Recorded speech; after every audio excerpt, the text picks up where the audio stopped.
L'atmosphère politique pour José Fernandez est comme un poids très lourd. Ce restaurateur est président d'une association qui œuvre en faveur des quelques 4000 tziganes de la commune de Lourès, près de Lisbonne.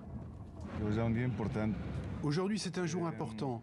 On va aller chercher une vieille dame de 81 ans à qui on n'a jamais donné la possibilité de vivre dans un logement digne. On a eu cette bonne nouvelle de la part de la mairie de Lourès.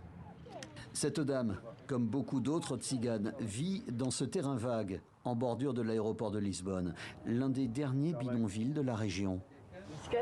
Allez, on y va, la maison est prête. Francesca Oliveira s'apprête à être relogée, seule. Sa famille va rester ici dans l'attente d'un autre logement. Ça fait 20 ans que je vis ici. C'était la baraque de mon petit-fils que j'ai récupérée après son départ en appartement.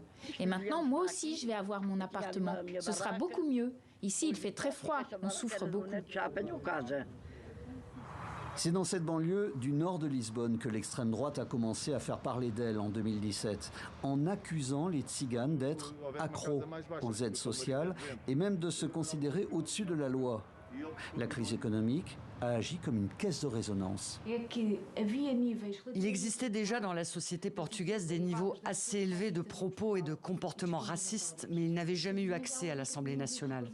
En 2019, quand André Ventura a été élu député et a obtenu une légitimité parlementaire, son discours a pris beaucoup plus d'écho. Après les législatives d'hier, André Ventura va voir arriver à ses côtés à l'Assemblée 11 députés supplémentaires. Les éléments de langage de l'extrême droite sur les tziganes, même les plus radicaux, seront donc de plus en plus audibles. Il y a de fait une culture de violence et de criminalité dans la communauté tzigane. C'est une communauté qui refuse de s'intégrer.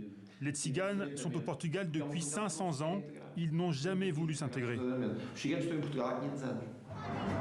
L'immigration au Portugal n'était pas un sujet aussi porteur que dans d'autres pays européens, jusqu'à ce que l'extrême droite pointe du doigt les tziganes. Dans ce pays de 10 millions d'habitants, ils sont au nombre de 30 000.